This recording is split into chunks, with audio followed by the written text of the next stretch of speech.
Attention famille, voici un monsieur qui a essayé de sacrifier sa femme dans sa secte. Mais le jour du sacrifice en question, elle a disparu mystiquement. Histoire vraie, l'affaire se passe au Congo-Brazzaville. Déjà, voici la fille en question. Ici, on va l'appeler Virginie. Virginie, déjà, c'est une jeune fille qui est née dans une famille extrêmement pauvre. Mais c'était une fille croyante. Un jour donc, elle est tombée sur un monsieur l'a accosté et il a dragué. Et le monsieur en question était extrêmement riche. Je dis bien extrêmement riche. Ils ont commencé à se côtoyer, ils ont commencé à sortir ensemble et 3 mois seulement après la relation, le monsieur est parti demander sa main à ses parents. 3 mois seulement après leur rencontre, qu'ils soient sortis ensemble et consorts. Le monsieur est directement parti chez ses parents pour demander sa main et le mariage a eu lieu. Bon bref, le type en question était riche et consort, donc les parents n'ont pas voulu perdre de temps. Ils ont directement donné la main de leur fille. Pendant le mariage donc en question, le monsieur a loué un grand emplacement où le mariage s'est fait. Donc, pour faire simple, le monsieur a mis le paquet. Il a loué un grand emplacement, il a payé des traiteurs et consorts. Il a invité tous ses amis. En fait, pour faire simple, tous les suspendus de la ville étaient présents à son mariage. Quand je dis bon, pour ceux qui ne comprennent pas le terme suspendu, les riches, tous les plus riches de la ville étaient présents à son mariage. Toutes les personnalités de la ville. Les gars étaient là à son mariage, tout s'est bien passé et à la fin, ils sont rentrés donc dans leur appartement pour leur lune de miel. Tout s'est bien passé pour Virginie, sa vie se passait bien, son mari la mettait à l'aise, il lui donnait tout le temps de l'argent et par derrière donc elle s'occupait bien de sa famille. Enfin bref, toute sa famille qui de base était dans la pauvreté a commencé à vivre de manière aisée. Enfin bref, tout se passait bien dans le meilleur des mondes.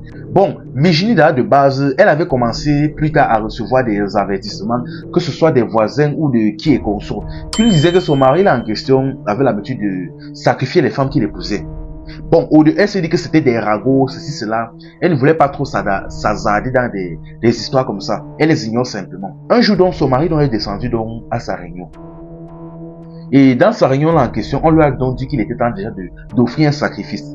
Il avait donc décidé donc de sacrifier sa femme, comme à son habitude. Le jour donc venu donc, pendant leur réunion donc annuelle, on a donc placé un miroir devant lui. Ils ont fait quelques incantations et consorts et la photo de sa femme est apparue sur le miroir. On a donc remis le couteau donc à son mari. On l'a demandé de transpercer l'image de sa femme sur le miroir pour l'offrir en sacrifice. Déjà lui, il a effectué l'action mais rien ne s'est passé. Le gars a regardé et dit que hey, c'est quoi ça? Il recommence encore, il pique encore mais au moment où il veut piquer, la photo de sa femme disparaît. Quand il rentre derrière, son image réapparaît. Et quand il s'approche avec le couteau pour piquer, la photo encore disparaît. Le gars reste comme ça. Il a essayé plusieurs fois. Finalement, donc, leur parent, leur père spirituel là-bas, a demandé au gars d'arrêter. Il a dit que arrête. Il a dit que tu sais quoi, tu as 24 heures. Si d'ici 24 heures, rien ne change, c'est toi qu'on va prendre. Parce que oui, évidemment, c'est toujours comme ça que ça se passe généralement dans ce genre de choses. Le jour où on te demande de faire un sacrifice, si tu n'arrives pas à sacrifier, c'est toi qu'on prend. Le jour donc en question, donc, il est donc rentré donc chez lui, complètement nerveux, fâché. Quand il arrive à la maison, il a regardé sa femme avec la rage, mais il a ignoré. Sa femme était là, elle était surprise. Elle a seulement dit, ah, quand ils sont partis se coucher pendant la nuit, donc, le monsieur était stressé parce que les heures passées, les gars de sa secte devaient bientôt venir le récupérer. Le gars stressé, il avait peur, il était là comme ça sur place, pétrifié. À un moment donné, il a décidé de dire la vérité à sa femme. Il a regardé à sa femme, il a commencé à lui expliquer. Il a dit que franchement, comme tu vois là, en réalité, je suis dans une secte. La femme a sursauté sur place. Il a dit que je suis dans une secte. Le problème, la raison pour laquelle moi j'étais marié, c'est que moi j'ai l'habitude que quand j'épouse une femme, j'épouse généralement des femmes avec des bonnes étoiles pour partir les sacrifier à ma secte et ça me permet de m'enrichir et de rester en vie.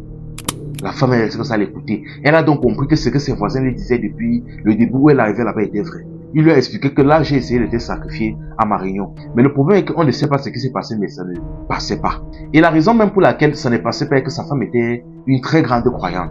Seulement que c'était une femme humble. Elle n'avait jamais exposé ses prières devant son mari ou essayé de se vanter, d'afficher ou quoi que ce soit. Donc depuis qu'ils sont mariés là, c'était une fervente prière, une fervente croyante, mais lui-même n'était pas au courant. Et elle priait chaque jour. Et le jour où il a essayé de la sacrifier en question, elle était en pleine prière, ce n'est pas passé. Quand il a fini de dire la vérité à sa femme, dit que non, d'ici dans quelques heures, les gars risquent bientôt de le récupérer parce qu'il n'a pas réussi à la sacrifier. Au moment où elle s'est levée, elle a essayé d'invoquer les esprits pour protéger son mari, de commencer à prier. Son mari a commencé à convulser, commencé à vomir du sang et il est tombé. On l'a rapidement porté pour l'amener à l'hôpital, mais malheureusement, il est décédé. Donc, il était déjà trop tard. Il avait seulement eu le temps de se confesser et de dire la vérité à sa femme.